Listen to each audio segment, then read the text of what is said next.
Partnerom tejto relácie je spoločnosť Azoter Trading s.r.o. Vážení diváci, vítam vás pri sledovaní TV Rolnícke noviny. Téma, ktorou sa dnes budeme zaoberať, je výživa rastlín. Pozrieme sa podrobnejšie na význam hnojenia v poľnohospodárskej praxi a na trendy v tejto oblasti. Pozvanie do nášho štúdia prijal pán profesor Ladislav Dučaj z Ústavu agrochémie a pôdoznalectva, Fakulty agrobiológie a potravinových zdrojov Slovenskej poľnohospodárskej univerzity v Nitre. Dobrý deň. Dobrý deň, prajem, ďakujem za pozvanie. Výživa rastlín a hnojenie to sú pojmy, ktoré sa spájajú s poľnohospodárstvom už odjak živa. Ako vnímate ich význam z hľadiska zabezpečenia dostatku produkcie v zodpovedajúcej kvalite aj z hľadiska zachovania úrodnosti pôdy? Z pohľadu celkového vplyvu na úrodu môžeme povedať, že výživa a hnojenie zohráva veľmi dôležitú úlohu, ale je potrebné hneď jednou vetou povedať, že to nie je len hnojenie a výživa, ale je tam podstatne viac faktorov. Medzi ten základný patrí úrodnosť pôdy, samotná úrodnosť pôdy, to znamená, je to tá genetika pôdy, sú to agrochemické vlastnosti, fyzikálne, chemické a biologické vlastnosti pôdy. Takže toto je potenciál veľmi významný. Okrem toho potom do úvahy pripadajú ďalšie vplyvy a to je genetika rastlín, samotná genetika rastlín, čiže odrodová skladba. Je to kvalita osiva a ďalšie veci s tým súvisiace. V neposlednej miere potom je to agrotechnika, pretože agrotechnika v súčasnosti naberá na intenzite, posúva sa veľmi významne dopredu a sú to operácie od zakladania porastu cez sejbu, následne ošetrovanie počas vegetácie a samotný zber. To sú faktory základné, ale potom je ten najvýznamnejší alebo veľmi významný faktor, to je voda. Čiže klimatické podmienky, zrážky, teploty, ktoré sú rok od roku rôzne, menia sa.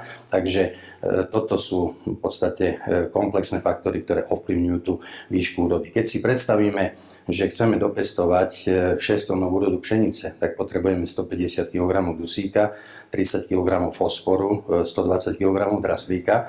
No a musíme si uvedomiť, že ak tieto plodiny alebo túto úrodu odvážame preč z poľa, tak dochádza k tzv. Produktívnym stratám. S tým počítame, že tie živiny odchádzajú a ak ich do pôdy nedodávame, len odčerpávame, tak v podstate v úvodzovkách, možno aj bez úvodzoviek, tunelujeme tú pôdu a uchudobňujeme pôdu o živiny. Takže potrebujeme tieto živiny spätne prinavrátiť, no a realizuje sa to predovšetkým cez pozberové zvyšky, cez vedľajšie produkty, ktoré máme.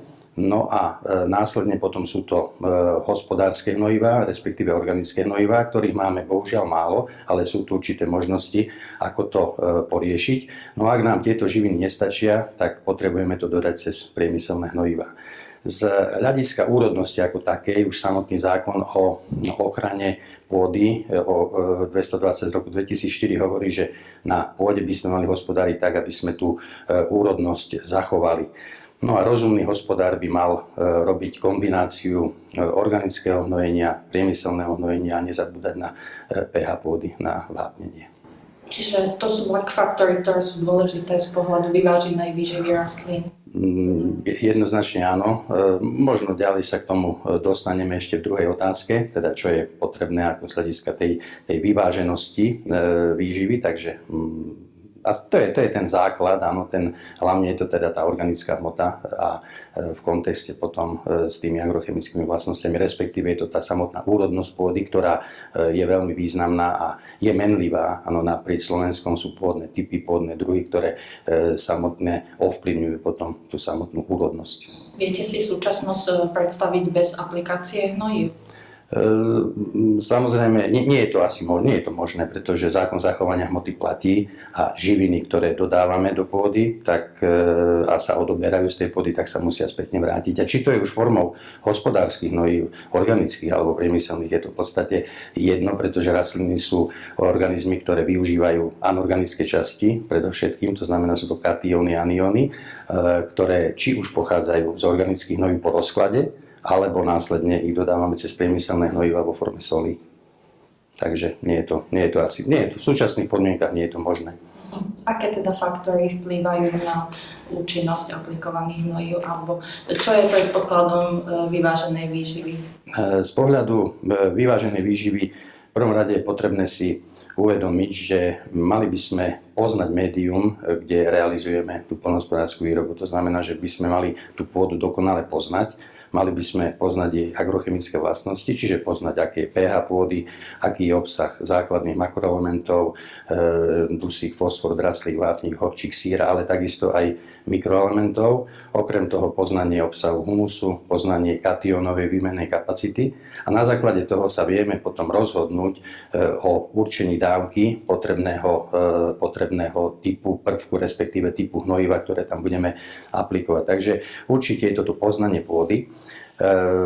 Mnohí poľnohospodári, alebo nemusia to byť len poľnohospodári, rôzni hobby, aj záhradkári a podobne chodia k nám na ústav a dávajú si realizovať rozbory pôdy. Mnohokrát už vtedy, keď je situácia u nich nepriaznivá, to znamená, že sú badateľné symptómy nedostatku, vtedy je potrebné urobiť analýzu aj pôdy a takisto aj analýzu rastlín. Na našom ústave to realizujeme, takže vieme promptne povedať, aký je stav v rámci toho, ktorého poľa, respektíve tej ktorej rastliny. Takže z tohto hľadiska je to nevyhnutné a potrebné. No a z hľadiska vyváženej výživy určite je vhodné a dobré, aby poľnohospodár sa snažil o to, že ten stav živín v pôde mal by byť na úrovni dobrej zásoby, teda nie len makroprvkov, nielen čo sa týka dusíka, fosforu, vápnika, horčíka, síry, ale takisto aj mikroelementov. Mal by mať vyváženú bilanciu organických látok v pôde, čo v rámci osevných postupov v súčasnosti nie je tak jednoduché, pretože hlavne dôsledkom toho, že mnohé podniky hospodária bez živočíšnej výroby, tak vypadáva z osevného postupu skupina plodín, čo sú viacročné krmoviny, lucerna ťatelina, ktoré sú do normy organických látok. A keďže tieto z osevného postupu vypadávajú, tak o to ťažšie je tú bilanciu organických látok nahrádzať, takže sa musí potom stiahať po ďalšie alternatívy, či už je to zelené hnojenie, zaorávanie pozberových zvyškov absolútne, napríklad v prípade podnikov, ktoré nemajú živočíšnu výrobu, si by nemali dovoľovať slamu odnášať z poľa preč, mali by ju všetku do pôdy zaorať. No a v tom ďalšom prípade, čo som aj spomínal, je to udržiavanie pH pôdy na optimálnej úrovni. Tak napríklad v prípade fosforu pre bežné pôdy, na ktorých pestujeme plodiny, to optimálne pH je niekde na úrovni okolo 6,5. Vtedy je najideálnejší čas alebo priestor na priateľnosť dihydrogenfosforečnanového aniónu, ktorý je vodorozpustný a priateľný pre rastliny. Aké sú trendy, čo sa týka foriem hnojív a aplikačných technológií aj v súvislosti so zmenou klímy a s rozvojom týchto technológií? Samozrejme v súvislosti s globálnym oteplovaním narastá veľký záujem o environmentálne zdravie a s tým potom narastá aj tlak na subjekty, respektíve tie sektory, ktoré to environmentálne zdravie nejakým spôsobom ovplyvňujú, či už priamo alebo nepriamo. Je potrebné podotknúť, že poľnohospodárstvo patrí medzi ten sektor, ktorý produkuje určité formy tých látok, ktoré ovplyvňujú samotnú kvalitu, či už pôdy alebo ovzdušia. Poznáme situáciu o dusičnanoch. Táto téma v podstate je už stará známa. Od roku 1991 platí nitratová direktíva, existujú zraniteľné oblasti, poľnohospodári majú regulatívy na aplikáciu dusikatých hnojív a podobne.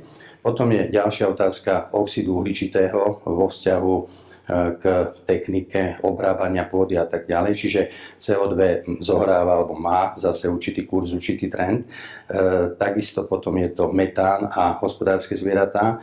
No a v neposlednom rade zase sa obnovuje pohľad na dusičnany z iného uhla, dochádza k denitrifikácii a k uvoľňovaniu plynných foriem dusíka, ako je oxid dusný, ktorý sa dostáva do atmosféry a tomu sa zase priradzujú vyššie vplyvy na globálne oteplovanie ako CO2. Tu samozrejme je potrebné ale podotknúť, že všetky tieto formy, čo sa týka premien alebo tie zlúčeniny uhlíka, dusíka, tie sú úplne prirodzené a sú bežnou súčasťou kolobehu uhlíka a dusíka. Oni by vznikali aj vtedy, keby tu človek nefungoval. Takže toto je úplná normálna, prirodzená vec, avšak samozrejme tá váha, množstvo môže nejakým spôsobom ovplyvňovať tú kvalitu. Z pohľadu týchto trendov sa vynára alebo do popredia sa dostávajú hnojivá s inhibitormi nitrifikácie, s inhibitormi ureázy. Tu je potrebné ale povedať, že agronóm pestovateľ by mal mať dokonalé znalosti o tom, kedy aplikovať, ku ktorým plodinám, v akom čase, pretože jednoducho to sú hnojivá, ktoré ovplyvňujú a spomaľujú premenu amonného dusíka na dusík dusičnanový. Takže je potrebné mať vedomosti o tom, kedy to aplikovať.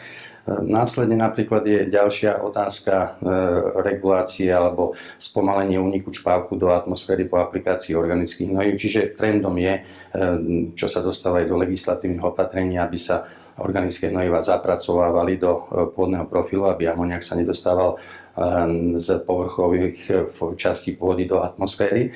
Následne, keď hovoríme o technike, agrotechnike, tak sektor agrotechniky prežíva tzv. Boom. Jednoducho je to sektor, ktorý sa veľmi intenzívne rozvíja a v závislosti, alebo teda následne ešte s rozvojom digitálnych technológií je to proste sektor alebo časť poľnohospodárskej techniky alebo časť poľnohospodárstva, ktorá určuje celé smerovanie poľnohospodárstva ako takého. Takže ovplyvňuje sa potom alebo vplýva to na presnú aplikáciu hnojív, variabilnú aplikáciu hnojív. Tieto trendy v podstate začínajú sa postupne presúvať alebo posúvať do toho poľnohospodárstva. Jasné, aj v prípade napríklad hnojív s inhibitormi nitrifikácie je to otázka ekonomická. Tie hnojivá sú o niečo drahšie, takže poľnohospodár po nich nesiaha, pokiaľ vyslovene to nedostane legislatívnym príkazom. Takže tá cena a tá ekonomika je stále príjmová. Ešte možno v tejto súvislosti ozaj by som sa vrátil k profesorovi Duchoňovi ako nestorovi agrochémie. Ten už dávno, pred dávnym časom povedal, že hnojivá ako také, či už sú organické alebo priemyselné, sú veľmi dobrým výrobným prostriedkom, pokiaľ ich používajú vzdelaní a rozumní ľudia. Takže aby sme hnojivá aplikovali z ekologickej stránky a z ekonomickej stránky efektívne, tak je potrebné, aby sme použili správny typ hnojiva, správne množstvo, správny čas a na správne miesto. Ak tieto faktory dodržíme, tak vtedy sa nemusíme nejak zásadne obávať nejakých negatívnych vplyvov z hľadiska vplyvu na životné prostredie a teda hlavne na to životné prostredie. V poľnohospodárskej praxi sa používajú hlavne anorganické hnojivá. Ako vnímate význam, potenciál a budúcnosť organických hnojív? Áno, je to pravda. V podstate z pohľadu vstupov NPK živín môžeme povedať, že aj na Slovensku dominuje vstup NPK živín cez priemyselné hnojivá. Je to niekde až na úrovni okolo 80%. Keď sme pri dusíkatých hnojivách, tak je to dokonca až na úrovni 88%, a len 12% vstupuje cez organické hnojivá. Z pohľadu organických hnojív, ich významu na celkové pestovanie a na ich potenciál v pôde, môžeme povedať, že ich význam je v čase nemenný a, jak sa hovorí, nespochybniteľný. V prvom rade organické hnojivá ako také sú zdrojom uhlíka pre pôdne mikroorganizmy. Jednoducho potrebujeme ten pôdny mikrobióm nakrmiť a ten uhlík je základná energetická surovina. Následne tieto mikroorganizmy rozkladajú organickú hmotu, či už sú to hospodárske hnojivá, organické hnojivá ako také, alebo sú to pozberové zvyšky. Tá prvá fáza sa menuje mineralizácia, čiže dochádza k rozkladu organických látok na látky minerálne, teda na tie tzv. Stavebné tehličky, z ktorých potom rastliny stavajú svoje telá. Čiže už sú to, dusičnany, alebo teda je to najprv je to amonný dusík, potom je to dusičnanový dusík, syranový anión, vápenatý katión a podobne. No, to sú tie isté formy, ako pochádzajú z priemyselných hnojív. Áno. A následne potom dochádza aj k procesom tzv. Humifikácie, kedy časť organických látok neprechádza na minerálne formy, ale na ťažko rozložiteľné látky a to je základ humusu. A to je vlastne to srdce pôdy, ktoré by malo byť udržiavané a nemalo by sa nejakým spôsobom znižovať. Z pohľadu množstva, koľko sa aplikuje organických hnojív, tak keď si predstavíme, že by sme aplikovali 40 tón maštálneho hnoja každé 4 roky, tak ročne by to malo vychádzať, že by sme mali aplikovať okolo 10 tón na hektár. Túto situáciu sme mali niekde v 80. rokoch. V súčasnosti a posledné desiatky rokov situácia na Slovensku je taká, že aplikujeme o 75% menej hospodárskych hnojív alebo organických hnojív, čo je na úrovni niekde okolo 2,5 tony na hektár. Je to nedostatočné. Hlavný dôvod samozrejme je ten, že máme rapidný pokles hospodárskych zvierat. V podstate ten pokles je tiež niekde okolo 80%. Klesli nám stavy hospodárskych zvierat z 1,6 milióna v roku 89 na súčasných okolo plus minus 400 000 a podobná situácia je pri ošípaných, kde ten pokles je z 2,7 milióna v roku 1989 na stav okolo 400 000 v roku 2024. Takže toto je jednoznačná otázka, že týchto organických hnojív máme málo. No a z hľadiska nejakého pomeru, tak na hospodárske hnojiva v súčasnom období na Slovensku prípada nejakých 77,5%, to znamená maštálny hnoj, hnojovica, močovka. Nejakých 22% prípada na digestáty, fugát a nejaké zvyšky z priemyslu a následne potom sú to tie destilačné zvyšky a potom len 0,5%, 0,5% prípada na komposty, kde je určitá rezerva. Hnojenie je aj o ekonomike, ste už spomínali, a hlavne v poslednej dobe sme boli svedkami rastúcich cien aj hnojív. Chcem sa spýtať, že aký dopad to má na prax a ako vnímate túto situáciu? Áno, tak ceny hnojív, ktoré boli v roku 2022, našťastie nemáme. Vtedy sa vyšplhali relatívne na vysoké čísla. Pri dusíku to bolo okolo 2,2 € na 1 kg alebo za 1 kg. V súčasnosti je to niekde okolo 0,8 až 0,9 € za 1 kg dusíka, ale stále sú o niečo vyššie tieto ceny v porovnaní s predcovidovou dobou. Zažívame dosť turbulentné obdobie a tá nestabilita, ktorá je vo svete, dotýka sa samozrejme aj tých hnojív. No a hlavne teda tá nestabilita z pohľadu ceny hnojív, alebo teda tej vývojovej úrovne je spôsobená napríklad energetickou závislosťou. Pri výrobe dusíkatých hnojív, to je známa Haber-Boschová reakcia, už vyše 150 rokov, známa reakcia, kedy vyrábame čpavok, no a to je základná surovina pre výrobu dusíkatých hnojív. Čpavok, na jeho výrobu je potrebná energia, potrebný tlak, vysoká teplota, aby sme ten čpavok z vodíka a z dusíka vyrobili, teda z plynných foriem vodíka a dusíka.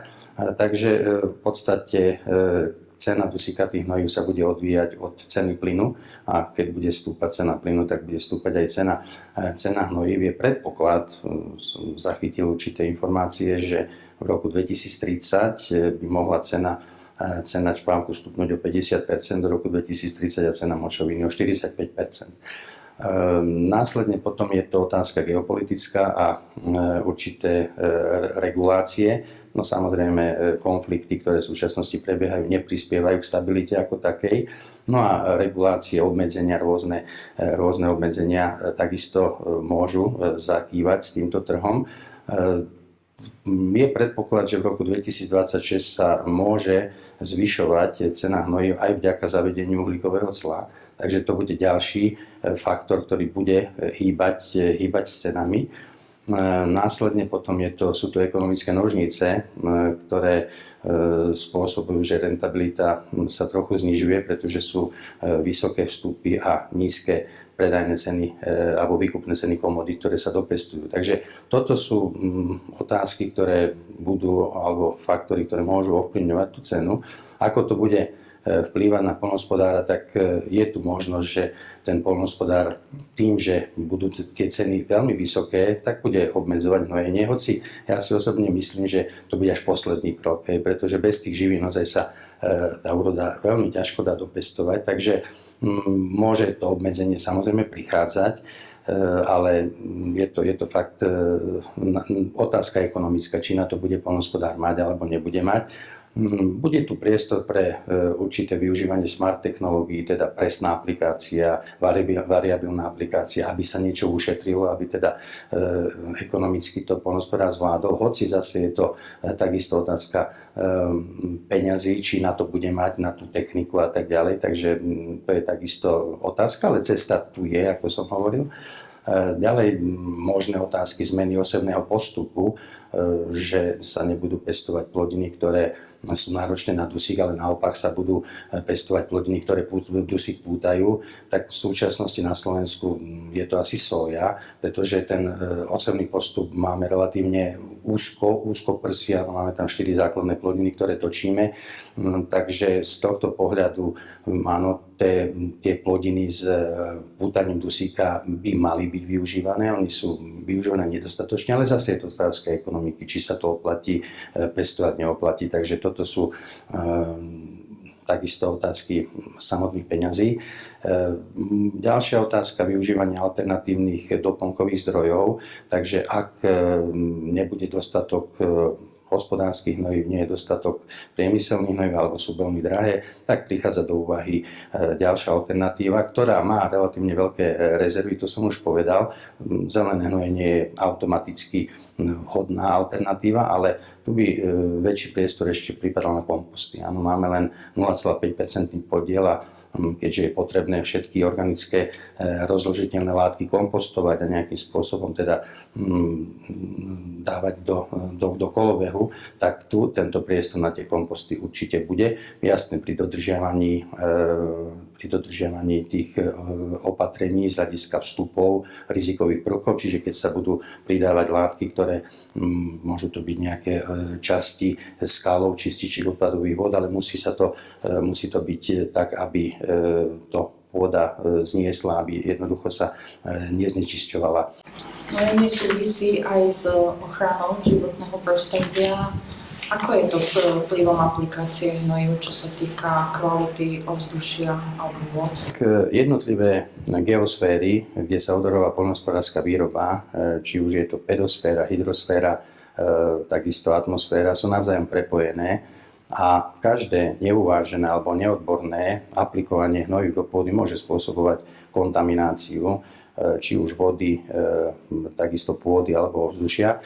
Niektoré bodové znečistenia sa vyskytujú aj v prípade napríklad organických hnojív, keď vytečie močovka alebo teda hnojovka z nesprávne uloženého mašťalného hnoja do povrchových vôd. Takže tieto situácie môžu nastávať. Zvlášť čo sa týka vplyvu, tak máme na mysli predovšetkým dva prvky, je to dusík a fosfor. Tie straty alebo tie pohyby v pôde môžu byť smerom vertikálnym. V prípade dusíka, už staré známe dusíčnany sa pohybujú z povrchových častí a vyplavujú sa do spodných vôd. Môže dochádzať ku kontaminácii spodných vôd. Je potrebné povedať, že tá problematika dusíčnanov napríklad v oblasti Žitného ostrova je relatívne stabilizovaná, takže ten problém s dusíčnanmi nevyvstáva.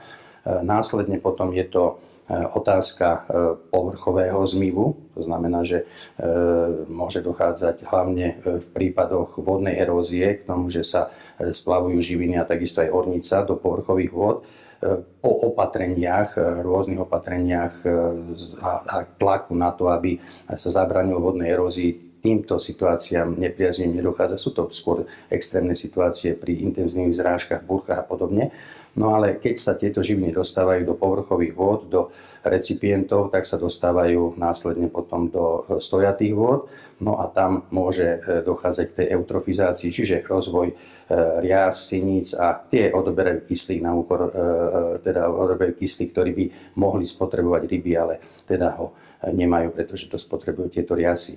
V prípade tej eutrofizácie dosť intenzívne sa spomína otázka fosforu. Bola otázka, že odkiaľ fosfor sa dostáva do povrchových vôd Slovenska. No, je to skôr záhada, pretože množstvo fosforu, no záhada to nie je, ale asi vieme odpoveď.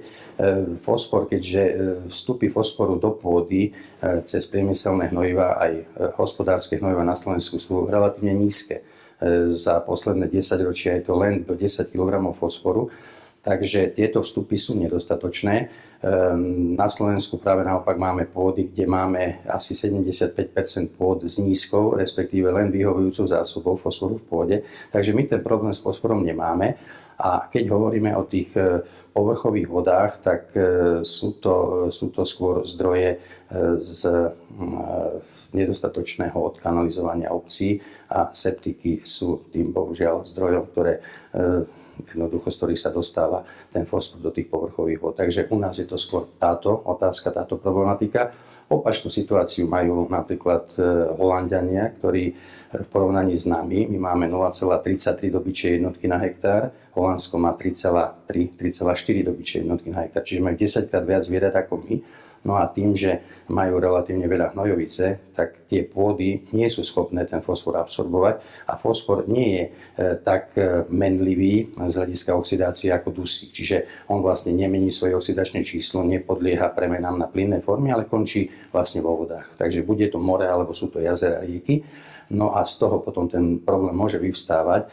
Hovorím u nás, ale tá situácia je trochu opačná. Takže je potrebné pristupovať štát od štátu, pretože tá situácia z hľadiska napríklad počtu zvierat, z hľadiska vstupov jednotlivých prvkov a v tomto prípade toho fosforu je úplne rozdielna, diametrálne rozdielna. Pripravuje Európska únia nejaké opatrenia so zameraním na zdravie pôdy? V rámci Európskej únie bola minulý rok v septembri 2025 prijatá nová smernica Európskej únie o monitorovaní a odolnosti pôdy. Na národnej úrovni do 3 rokov majú prebehnúť legislatívne implementácie tejto smernice a interval monitorovania by mal byť 6-ročný. Čo sa bude monitorovať, aké faktory, tak je to ešte na jednotlivých členských štátoch, ale predpokladám, že bude to koordinované nejakým spôsobom jednotne. Pán profesor Vyšaj, ďakujem za vašu návštevu a vám, milí diváci, ďakujem za pozornosť. Ďakujem veľmi pekne za pozvanie a takisto prajem divákom všetko dobré. Partnerom tejto relácie bola spoločnosť Azoter Trading SRO.